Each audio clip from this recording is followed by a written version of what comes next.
today's creature feature, we are going to the movies to support one of my favorite bands, Ice Nine Kills. And we're seeing Scream 7.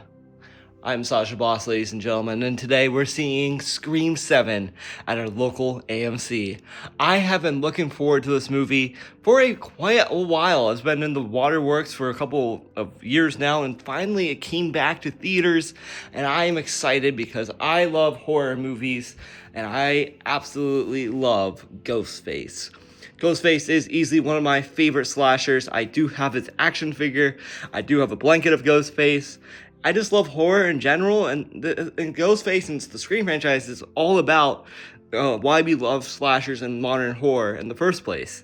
And this is the 7th installment, which I entirely forgot what happened in the 6th one, but I know what happened because they went to a museum, and Billy Loomis's daughter is on the loose. So yeah, now, ladies and gentlemen, takes place with Sidney Prescott being back. The only clue we know that potentially could lead us to the killer is that I think Gale Weathers is involved, because it's someone Sidney knows very well. That's all I can give with being said going into this. I am just through the roof, really excited, and I don't know what to expect. I heard really bad things. I'm like, I know horror movies are just terrible. If you look at Jason, for example, like a lot of his movies are like not copyrighted. They are mostly like those things, clickbait. They're mostly clickbait type of things. So yeah. Well, we're going to go to the theater to support Ice Nine Kills and see Scream 7. I'm just super excited to see Sidney Prescott, and I cannot wait to see the Stab franchise. So, join me, shall you? Well, let's go to AMC. I have arrived at my local AMC where I saw Stranger Things and other things, and we're about to go inside. But before we see Stab 7, I got to address one thing. AMC has changed their new policy soon, where stub members have the access to buy tickets first, which is annoying, so we can't get the seats until later after on. So I'm not sure when that's going to happen. If that happens soon, it's probably my last movie here, and I switched to Cinemark, but who knows.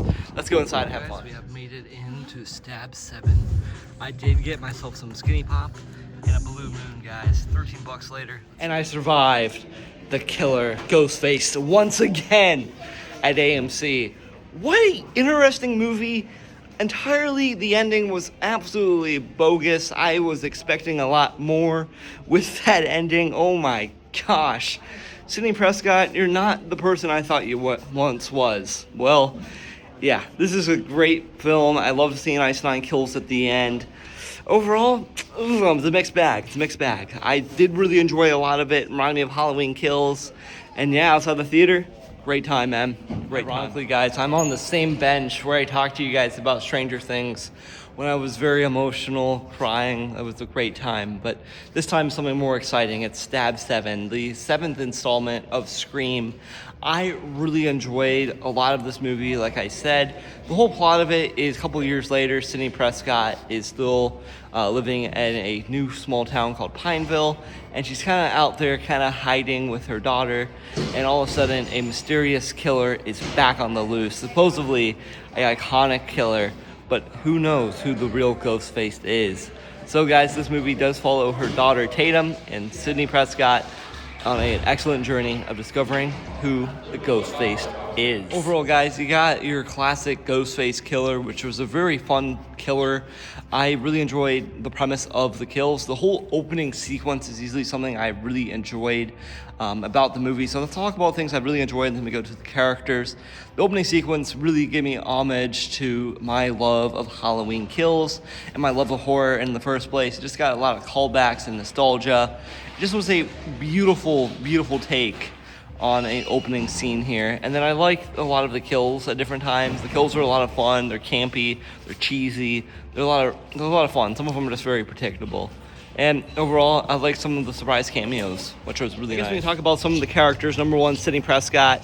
This time, Sidney is back. She's a little bit more distraught, a little bit more on the fence, almost like Laurie Strode in Halloween. She kind of felt like that legacy kill kind of queen, where she's back at it, but she's also kind of like foreshadowed as like something else is hiding behind her that she doesn't really want to reveal. But overall, Sidney was a really nice surprise. I'm glad to finally get a legacy character back at it again. Congratulations to have Sidney Prescott back on the screen. We also such had Gale Weathers. I don't know, it's from the trailers, you know, probably surprised to see Gale back at it, but Gale is there. The audience applauded. Gale is a little bit more iffy, and I had a lot of predictions that she could have been the killer, but who knows? Leave in the comments if you thought that. But I really am disappointed about Gale. And then her daughter Tatum was okay. Just a typical teenage horror character you see in every single horror movie. Didn't really get a lot of motives from her. She was decent. I could see a little bit more from her in the future, and her friends are okay as well. Well, a couple of them I had some interest in, but not a whole lot. So that's all I can say about the characters. So guys, now I told you guys about the characters. I told you about things I really appreciated about this movie. Now things I really hated about this movie. Talk about things I hated, things I didn't really care for. Number one, guys, Sidney Prescott. Holy cow. She is like a snail in this movie. I'm not going to lie to you. She's not the badass that you all know and love. She still is. But she also is like very like sluggish. She doesn't want to do much anymore. She doesn't really want to get in the middle of it. And like the whole time I'm just yelling at her. I don't want to spoil it, but I'm like, it is really bad. I think that one scene could have been AI. I heard AI was used in some capacity within the script. The killers being someone I was not expecting in the whole entire movie. I was expecting someone that Sidney would know pretty well. Some of it I thought, I'm like, okay, this might be one of the killers out of 3, and I'm like, it didn't really happen, and it was just a very cliche and weird ending that we're not really expecting to happen. But it was like probably my 2 caveats were those 2. I think another thing I drew caveat to was some of the pacing was just very snail pace. Like, it started off very strong. I felt very watered down as you get through the final 30 minutes of the film. You're like, yeah, no, it was kind of drawing itself out of place. And then once it finally outdid themselves, they just absolutely didn't do anything at all, honestly.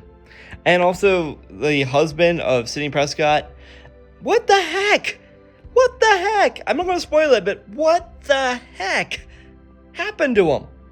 How? I can't spoil it. I want to spoil it really bad, but I'm like, that's the major thing rolling in my mind is that, I'm like, dumb. I think the dumbest thing the director has ever done, and I think it's very stupid, and I want him to finally, habitually do what I want him to do, and it won't happen. Yeah, okay. Off my soapbox. Off my soapbox. Okay, ladies and gentlemen, Ice Nine Kills did make an appearance in this movie at the very end of the end credits, though. There were a few end credits, nothing really special. Just watch it through there. I kind of sat there just to see Ice Nine Kills. But overall, guys, this movie is not Halloween Kills. I keep on wanting to prefer it to Halloween Kills or Scream Kills. I don't know what I want to call it. Or Scream Resurrection, Scream 2.0. Ghostface, Stab 3.0, I don't even know, Stab 6.7, who knows, but whatever you want to call this movie, I honestly gave this movie a solid 8, really solid beginning, really crappy ending. I give it an 8. It wasn't like the greatest Scream movie I have seen. I've seen a lot of really good entries out there from all the way 1 through 4. A woman sitting next to me, who ended up telling me that the mom of Stu makes a cameo. I don't want to spoil it, but I forgot that was the Scream 2 slasher. So a lot of things you gotta mind yourself, understanding. I'm like, oh, okay, these guys could be things. But yeah, AI does play a huge influence on this. Regardless, that all being said, this movie an 8.